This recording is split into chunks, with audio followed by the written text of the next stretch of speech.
I'm excited to introduce this speaker here. He advises and consults with Fortune 500 companies, executives, managers in various areas of personal and professional mastery.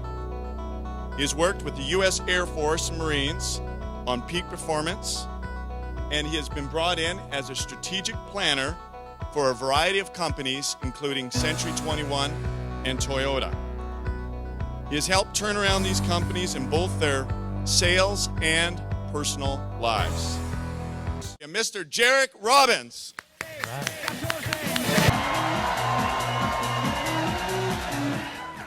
I'm honored and privileged to be here. I get to travel the world at this point and speak to people like you all over the place and do what I really feel is my mission. And my mission is to help people achieve rapid results in their life and business so that they can go out. But that guy I call my eternal optimist. He goes everywhere with me because no matter what happens at this event, how many people are going to walk out of this room and it is going to be the greatest experience you've ever had in your entire life. Can I hear you? Eternal optimist. No matter what happens, you're going to walk out of the room and be like, it was amazing. Someone's going to be like, what happened? You're like, I don't know, but it was great. Where are you? Raise your hand. I know you're here. Okay. Emotions. Do you live a life of action or reaction? Do you choose how you feel no matter what goes on? Or are you one of those people that because they said that, that's why I'm upset? Because this happened, that's why I'm happy. Because this happened, that's why I'm frustrated again. So that would be a 0.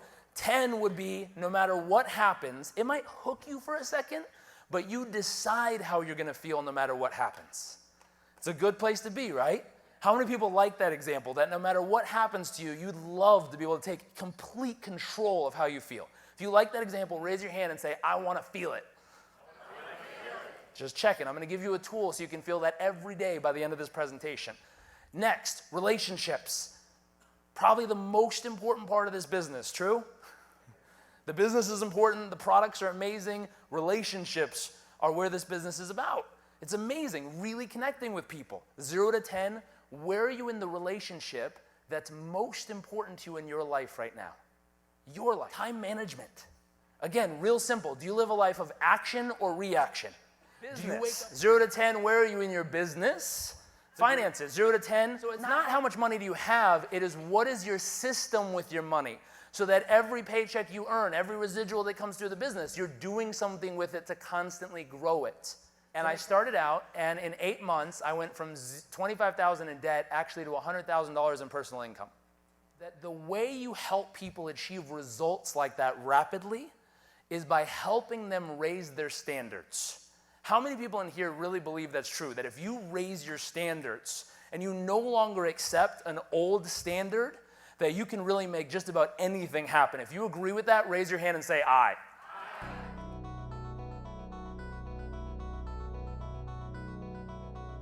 You can.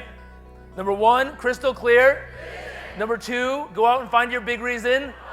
Number 3, you want to gather the best tools and resources. Number 4, you want to go out and take all you're capable of. Number 5, you want to perfect. Measure and fine tune. Let me give you 2 seconds on this.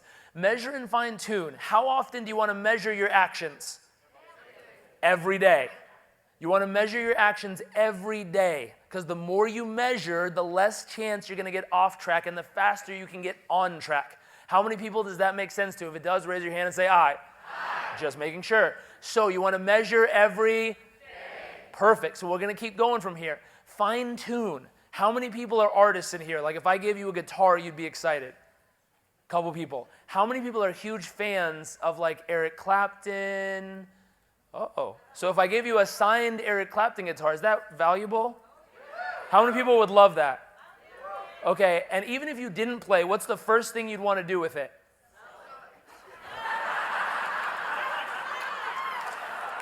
Okay, you're obviously not musicians. If you're a musician, what's the first thing you want to do with it? Play it. But if you were to play it for the first time, what would it sound like? No, let's say it's tuned. It's right from his last concert. It's like, bring. Sounds beautiful, right? So what if you put it in your trophy room for 6 months and you knew your best friend was coming over who was a huge fan, and they were going to come over and you were going to show it to them, what's the first thing they'd want to do? Play it. And if they wanted to play it, and it sat there for 6 months untuned, what would it sound like? Bing, bing, bing, right? It wouldn't be out of what? Be out of tune.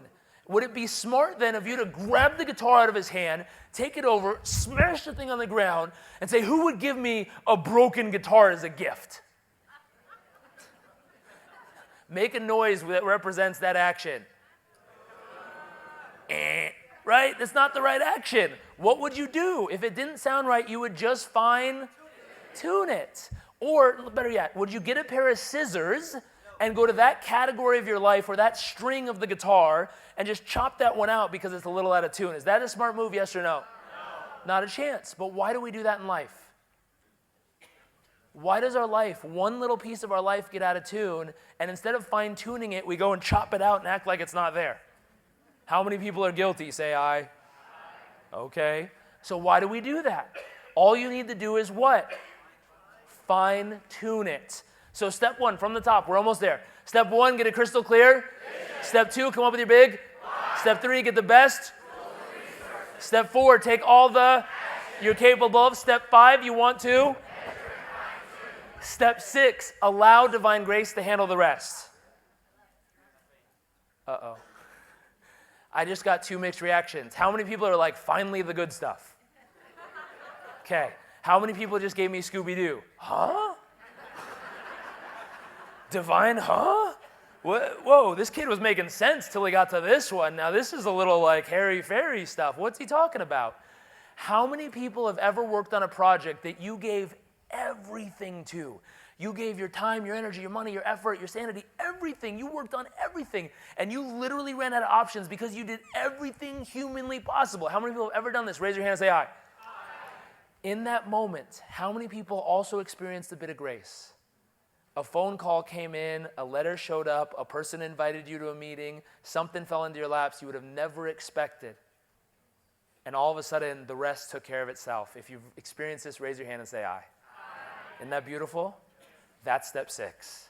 Allow that to happen once you've given everything to it. But you got to give your all. If you give 99.9%, does that happen, yes or no? No. But when you give 100%, does it happen, yes or no? Yes. Absolutely.